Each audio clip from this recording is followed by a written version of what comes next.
कृष्ण वासुदेवाय हराय परमात्मने प्रणत कृष्णाशाय गोविंदाय नमो नमः। नमो पंकजनाभाय नमो पंकजमालिनी नमो पंकजनेत्र नमस्ते पंकजांग्रये। श्रीमद्भागवत महापुराण की जय। बद्री विशाल भगवान की जय। नर नारायण भगवान की जय। नारद जी भगवान की जय। श्री कृष्ण द्वैपायन व्यासदेव भगवान की जय। सुखदेव गोस्वामी जी की जय। परीक्षित जी महाराज की जय। सूत जी महाराज की जय। शौनकादि ऋषियों की जय। श्रोता बिंदु की जय। भक्त बिंदु की जय। गुरु महाराज की जय। जय जय श्री राधे श्याम निताई गौर हरि बोल। आज हम लोगों को चर्चा का विषय है श्रीमद् भागवत जी का 10वें स्कंदो 13वां अध्याय ब्रह्मा जी का मोह और उसका नाश।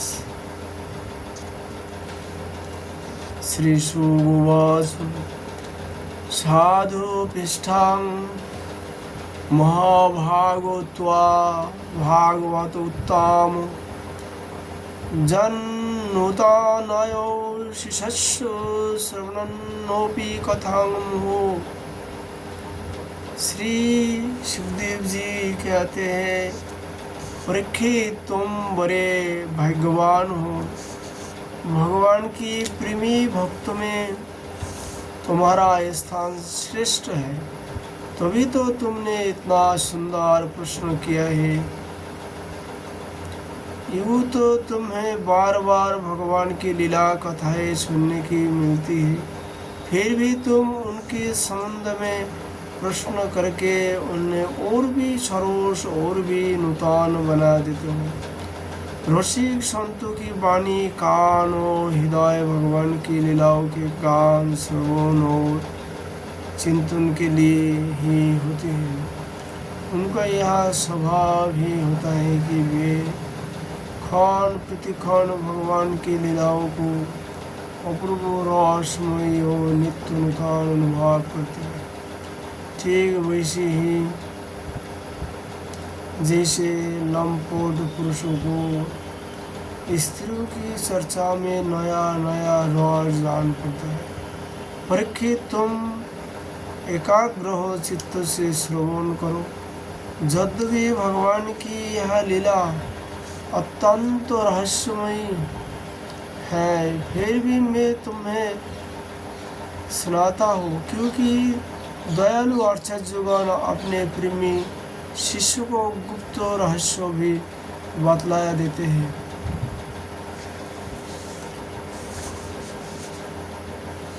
यह तो मैं तुमसे कहा ही चुका हूँ कि भगवान श्री कृष्ण आपने साथी ग्वाल बालों को मृत्यु आकाश के मुँह से बचा लिया।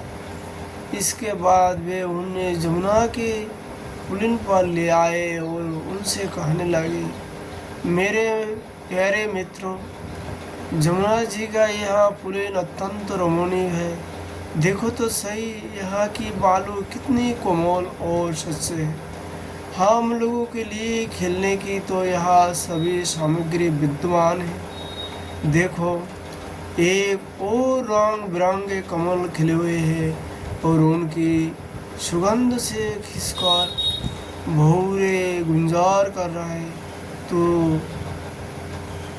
तो दूसरी वो सुंदर सुंदर पक्षी बड़ा ही मधुर कलरव कर रहा है, जिनकी प्रतिध्वनि से सुशोभित वृक्ष इस स्थान की शोभा बढ़ा रहा है। अब हम लोगों को यह भोजन कर लेना चाहिए, क्योंकि दिन बहुत चढ़ आया है। हम लोग भूख से पीड़ित हो रहे हैं। बस से पानी पीकर समय भी धीरे धीरे हुरी हुरी घास चलते रहते हैं। चढ़ते रहे। ग्वाल वालों ने एक सर से कहा, ठीक है ठीक है। उन्होंने बसरे को पानी पिलाकर हरी हरी घास में छोड़ दिया और अपने अपने पीसी के खोलकर भगवान के साथ बड़े आनंद से भोजन करने लगे। सबके बीच में भगवान श्री कृष्ण बैठ गए। उनके चारों ओर ग्वाल वालों ने बहुत सी मंडलाकार पंक्तियाँ बना ली और एक से एक सट कर बैठ गए। सबके मुंह श्री कृष्ण की ओर थे और सबको आंखें आनंद से खेल रहे थी। वन भोजन के समय श्री कृष्ण के साथ बैठे हुए ग्वाल बाल वैसे शोभायमान हो रहे थे मानो कमल की कर्णिका के चारों ओर उसकी सूटी बुरी पंखुड़ियाँ सुशोभित तो हो रही है। कोई पुष्प तो कोई पत्ते और कोई कोई पल्लव अंकुर फल सीके छाल और पत्थरों के पत्र बनाकर भोजन करने लगे। भगवान श्री कृष्ण और ग्वाल बाल सभी परस्पर अपनी अपनी भिन्न भिन्न रुचि का प्रदर्शन करते।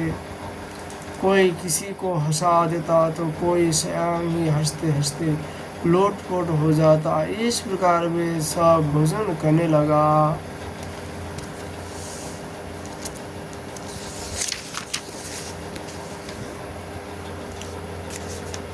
उस समय श्री कृष्ण छठा सबसे निराली थी।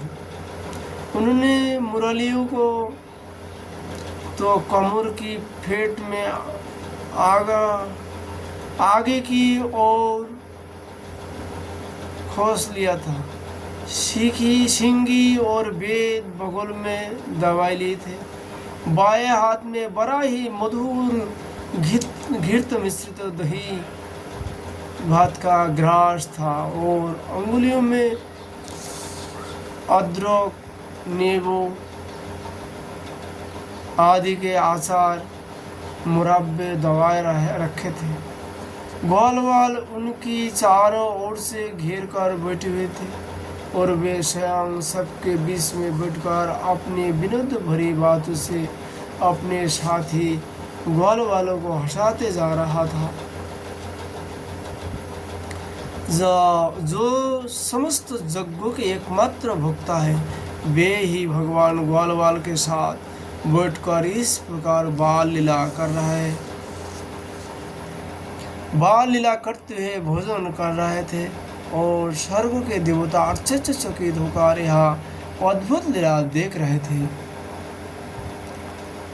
भरतवंशी शिरोमणि इस प्रकार भोजन करते करते ग्वाल बाल भगवान की इस रसमय लीला में तन्मय हो गए।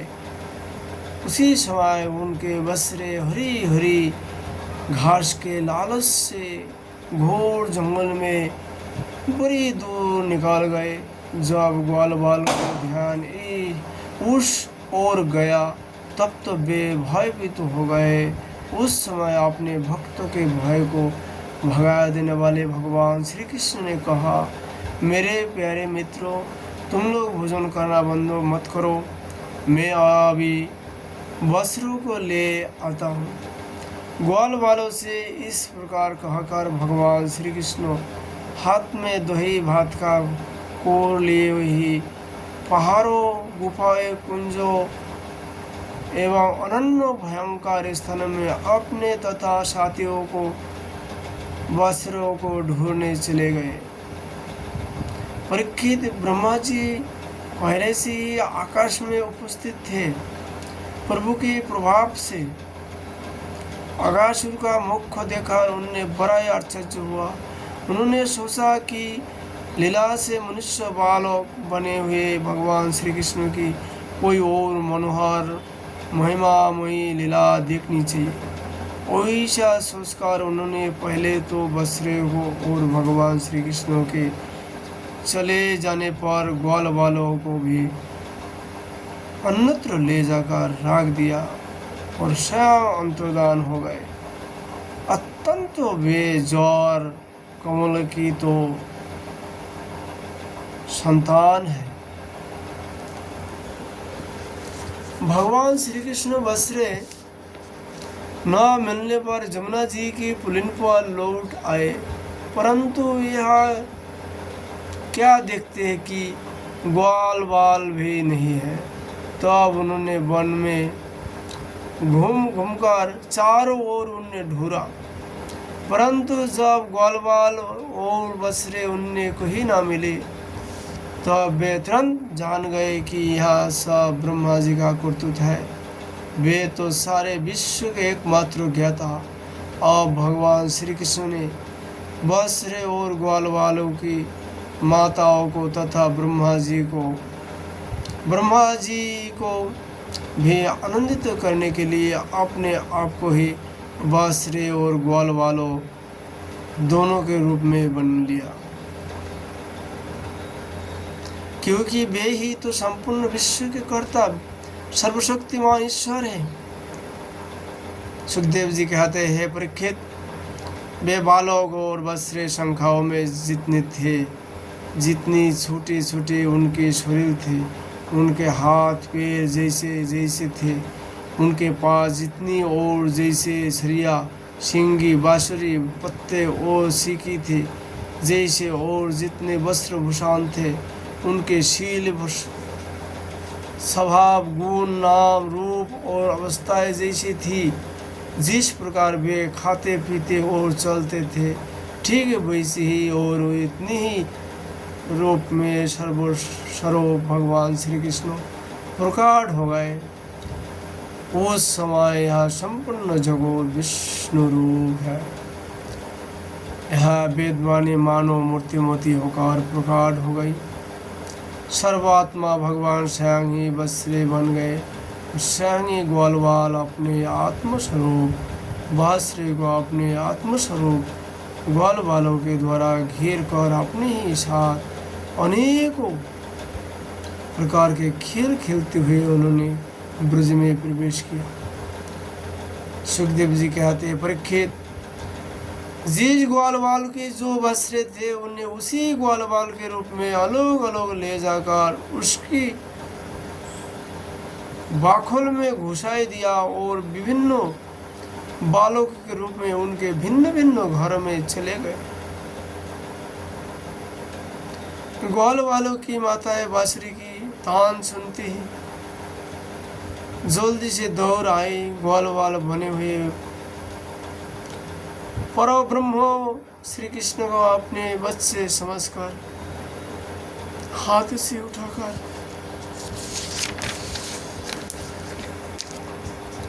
उन्होंने जोर से हृदय में लगा लिया। वे अपने स्थानों से वात्सल्य सिन्हों की अधिकता के कारण सुधा से भी मधुर और आशुभ से भी मादक छुछुआता हुआ दूध उन्हें पिलाने लगी। परीक्षित, इसी प्रकार प्रतिदिन संध्या समय भगवान श्री कृष्ण उन ग्वाल बालों के रूप में वन से लौट आते और अपनी बाल सुलभ लीलाओं से माताओं को आनंदित करते। वे माताएं उन्हें उपटन लगाती, नहलाती, चंदन का लेप करती और अच्छे अच्छे वस्त्र तथा गहनों से सजाती। दोनों भाव के बीच में ठीक से बचाने के लिए काजल का ठिठुना लगाई देती तथा भोजन कराती। तरह तरह से बड़े लाड़ प्यार से उनका लालन पालन करती।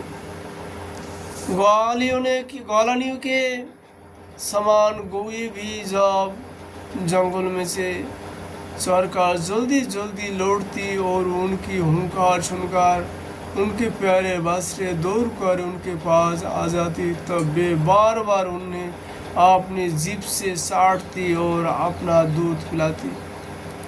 उस समय स्नेह की अधिकता के कारण उनके थनों से स्वयं ही दूध की धारा बहने लगती। इन गायों और ग्वालिनियों का मातृभाव पहले जैसा ही औषध ज्ञान रहित और विशुद्ध था। हाँ, अपने असली पुत्र की अपेक्षा इस समय उनका स्नेह अवश्य अधिक था। इसी प्रकार भगवान भी उनके पहले पुत्र के समान ही पुत्र भाव दिखला रहे थे, परंतु भगवान में उन बालकों के जैसा मोह का भाव नहीं था कि मैं इनका पुत्र हूँ।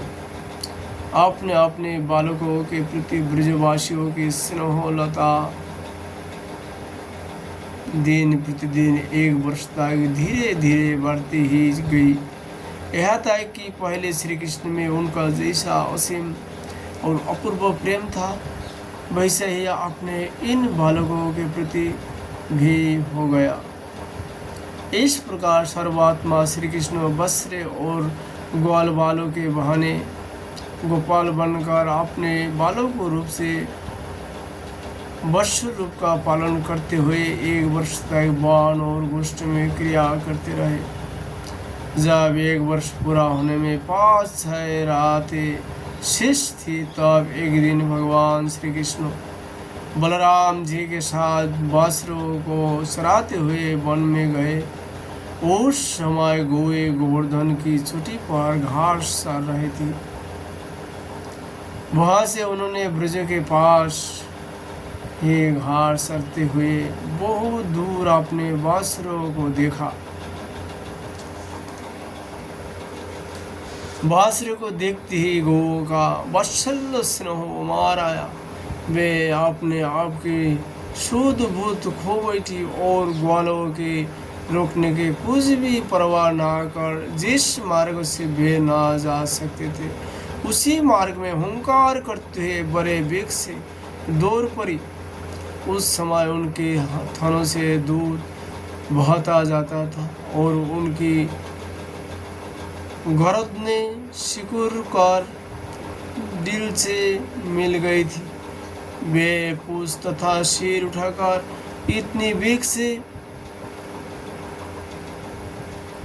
दौड़ रही थी कि मालूम होता था मानो उनके 2 ही पैर है।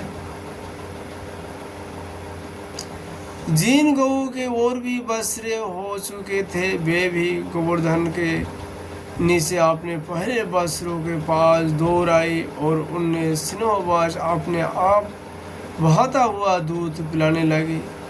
उस समय वे अपने बच्चों का एक एक अंग वैसे सांप से साट रही थी मानो उन्हें अपने पेट में रख लेंगे। गोपों ने उन्हें रोकने का बहुत कुछ प्रयत्न किया, परंतु उनका सारा प्रयत्न व्यर्थ हो गया। उनने अपनी विफलता पर कुछ लज्जा और गायों पर बड़ा क्रोध आया। जब वे बहुत कष्ट कर उठाकर उस कठिन मार्ग से उस स्थान पर पहुँचे, तब उन्होंने बसरों के साथ अपने बालकों को भी देखा। अपने बच्चे को देखते ही उनका हृदय प्रेम रस से सरोवर हो गया। बालकों के प्रति अनुराग की बार आ गई। उनका क्रोध न जाने कहाँ हवा हो गया।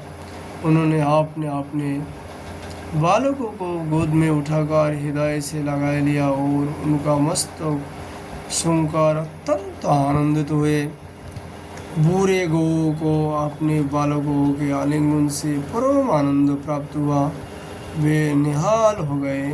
फिर बड़े कष्ट से उन्हें छोड़कर धीरे धीरे वहाँ से गए। जाने के बाद भी बालकों के ओर उनके आलिंगन के स्मरण से उनके नेत्रों से प्रेम के आंसू बहते रहे।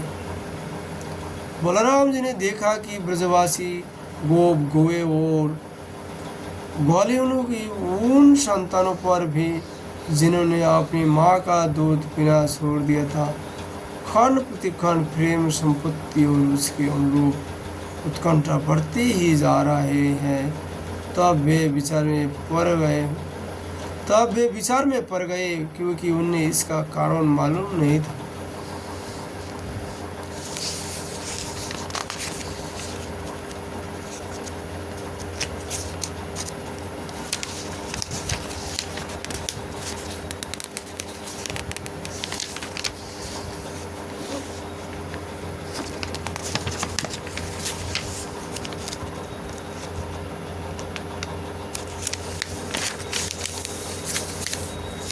यह किसी विचित्र बात है।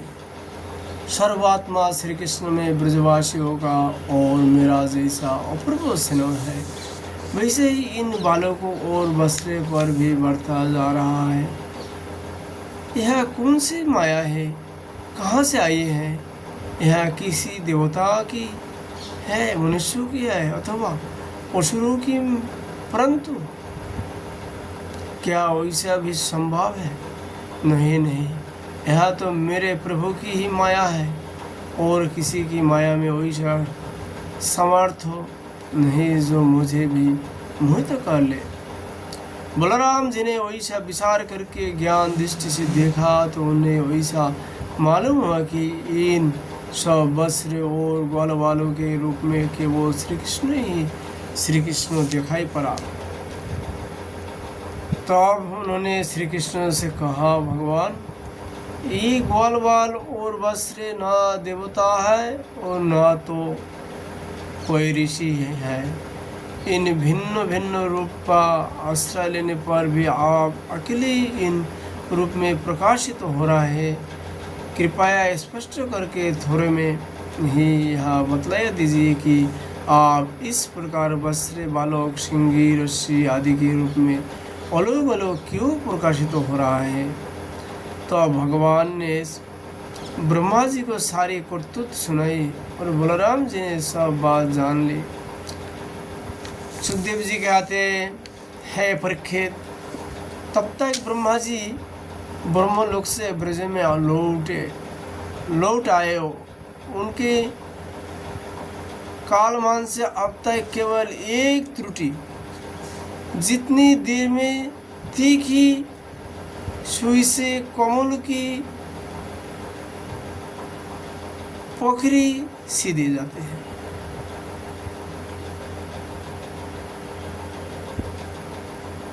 उसकी एक त्रुटि कहते हैं। समय व्यतीत हुआ था, उन्होंने देखा कि भगवान श्री कृष्ण ग्वालवार और वस्त्र के साथ 1 साल से पहले की भांति ही क्रिया कर रहा है। वे सोचने लगा, गोकुल में जितने भी ग्वालवाल और वस्त्र थे वे तो मेरी मायामयी सज्जा पर सो रहे हैं। उनको तो मैंने अपनी माया से अचेत कर दिया था। वे तब से अब तक सचेत नहीं हुआ, तब मेरी माया से मोहित तो ग्वालवाल और वस्त्र हो गए। अतिरिक्त तो ये इतने ही दुष्य बालक तथा वस्त्र कहाँ से आ गए जो 1 साल में भगवान के साथ खेल रहे हैं। ब्रह्मा जी ने दोनों स्थानों पर दोनों को देखा और बहुत देर तक ध्यान करके अपने ज्ञान दृष्टि से उनका रहस्य खोलना चाहा, परंतु इन दोनों में कौन सी पहले की ग्वालवाल और कौन सी पीछे बनाए लिए गए हैं, इनमें से कौन सच्ची है कौन बनावटी है, बाद वे किसी प्रकार ना समझ सके। भगवान श्री कृष्ण की माया में तो सभी मुग्ध हो रहे थे, परंतु कोई भी माया मोह भगवान का स्पर्श नहीं कर सकता। ब्रह्मा जी उनने भगवान श्री कृष्ण की अपनी माया से मोहित करने चले थे, किंतु उनकी मोहित करना तो दूर रहा, वे अजन्मा होने पर भी अपनी ही माया से अपने आप मोहित हो गए। जिस प्रकार रात के घोर अंधकार में कोहरे के अंधकार का और दिन के प्रकाश में जब उनके प्रकाश का पता नहीं चलता, वैसे ही जब शुद्ध क्षुब्ध पुरुष महापुरुष पर अपनी माया का प्रयोग करते हैं तब वह उनका तो कुछ बिगाड़ नहीं सकती, अपना ही प्रभाव खो बढ़ते हैं। ब्रह्मा जी विचार कर रहे थे कि उनके देखते देखते उसी क्षण सभी ग्वालवाल और वस्त्र श्री कृष्ण रूप में दिखाई पड़ने लगे। सब के सब सजल जलधर के समान श्याम वर्ण पीताम्बरधारी, शंख चक्र गदा और पद्म से युक्त चतुर भुज, सबके सिर पर मुकुट, कान में कुंडल, कंठ में मनोहर हार तथा वनमालाएं शोभायमान हो रही थी। उनके वक्षस्थल पर सुवर्ण की सुनहली देखा। श्रीवत्स बाहों में बाजबंदो, कलाई में शंखकार रत्न से जरे कंकुन, चरण में नुपुर और करे कमर में करधनी तथा अंगुली में अंगूठियाँ जगमगा रही थी। नख से सिक्त के समस्त अंगों में कोमल नूतन तुलसी की मालाएं जो अन्य बड़े भाग्यशाली भक्तों ने पहनी थी, धारण किए हुए थे। उनकी मुस्कान चांदनी के समान उज्ज्वल थी और रत्नारी नेत्र की कटकपूर्ण चितवन बड़ी ही मधुर थी। वैसा जान पड़ता मानो वे इन दोनों द्वारा सतोगुण और तमोगुण को स्वीकार करके भक्तजनों के हृदय में शुद्ध लालसाएं जगाकर अनेकों पूर्ण कर रहे हैं। ब्रह्मा जी ने यहाँ भी देखा कि उन्हीं की जैसे दूसरी ब्रह्मा जी से लेकर तीनों तक सभी चराचर जीव मूर्तिमान होगा, नाचते गाते अनेक प्रकार की पूजा सामग्रियों से अलग अलग भगवान के उन सब रूप की उपासना कर रहे हैं।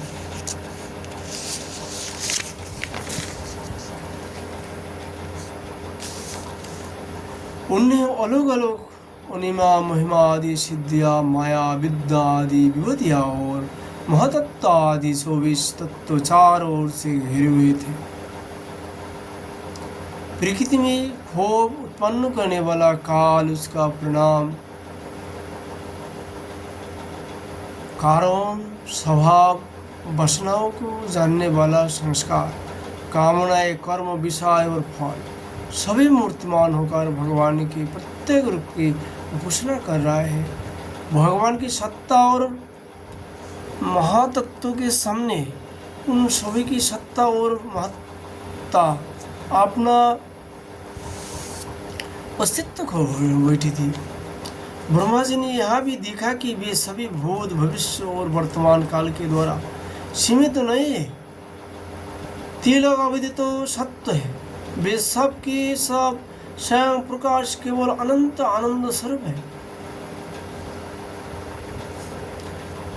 उनमें जड़ता अथवा चेतनता का भेदभाव नहीं है, वे सब के सब एक रस है। यहाँ तक कि उपनिषद दर्शी तत्वज्ञानियों का दृष्टि भी उनकी अनंत महिमा का स्पर्श नहीं कर सकती।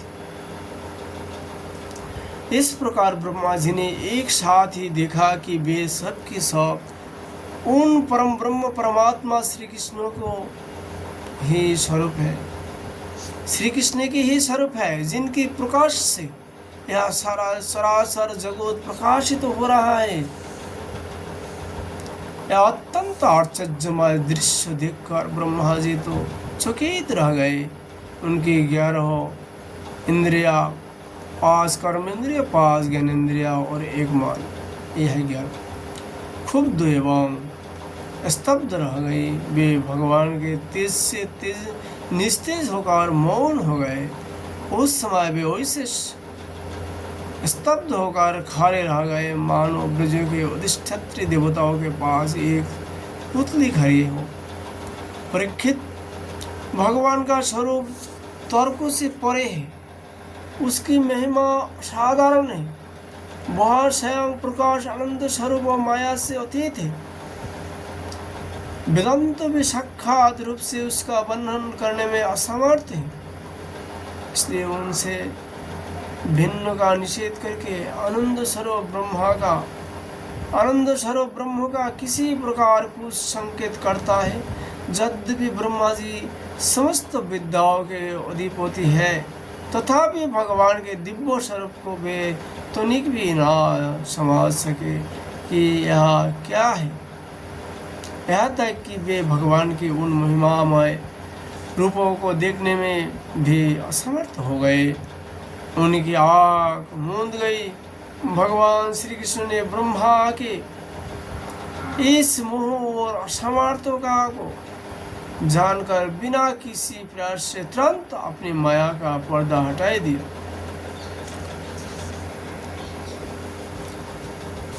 इससे ब्रह्मा जी को ब्रह्म ज्ञान हुआ। वे मानो मरकर फिर जी उठे। सचेत होकर उन्होंने जो त्यों करके बड़े कष्ट से अपने नेत्र खोले, तब कहीं उन्हें अपना शरीर यह जगत दिखाई पड़ा। फिर ब्रह्मा जी ने जब चारों ओर देखने लगे तब पहले दिशाए और उसका बाद तुरंत ही उनके सामने वृंदावन दिखाई पड़ा। वृंदावन सबके लिए एक सा प्यारा है। जिधर देखे उधर ही जीवों को जीवन देने वाले फल और फूल से लदे हुए हरे हरे पत्तों से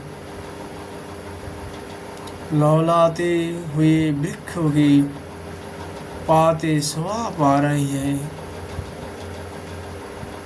भगवान श्री कृष्ण की लीला भूमि होने के कारण वृंदावन धाम में क्रोध, तृष्णा आदि दोष प्रवेश नहीं कर सकते और वह स्वभाव से परस्पर दुस्ताज भेद रखने वाले मनुष्य और पशु पक्षी भी प्रेमी मित्रों के समान हिल मिलकर एक साथ रहते हैं। ब्रह्मा जी ने वृंदावन का दर्शन करने के बाद देखा कि अद्वितीय परम ब्रह्म गोवंशों के बालक का सा नृत्य कर रहा है। एक होने पर भी उसके शाखा है, अनंत होने पर भी वह इधर उधर घूम रहा है और उसका ज्ञान अघात होने पर भी वह अपने ग्वाल बाल और वासुर को ढूंढ रहे।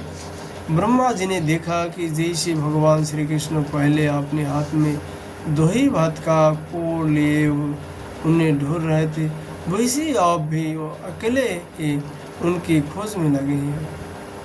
भगवान को देखते ही ब्रह्मा जी अपने वाहन हंस पर से कूद पड़े और सोने के समान चमकाते हुए अपने शरीर से पृथ्वी पर दंड की भांति गिर पड़े।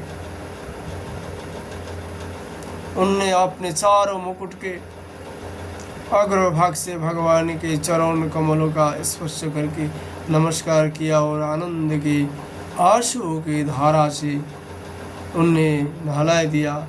वे भगवान श्री कृष्ण पहले देखी हुई महिमा का बार बार स्मरण करते उनके चरण पर गिरते और उठकर फिर गिर पड़ते। इसी प्रकार बहुत देर तक वे भगवान के चरण में ही पड़े रहते हैं।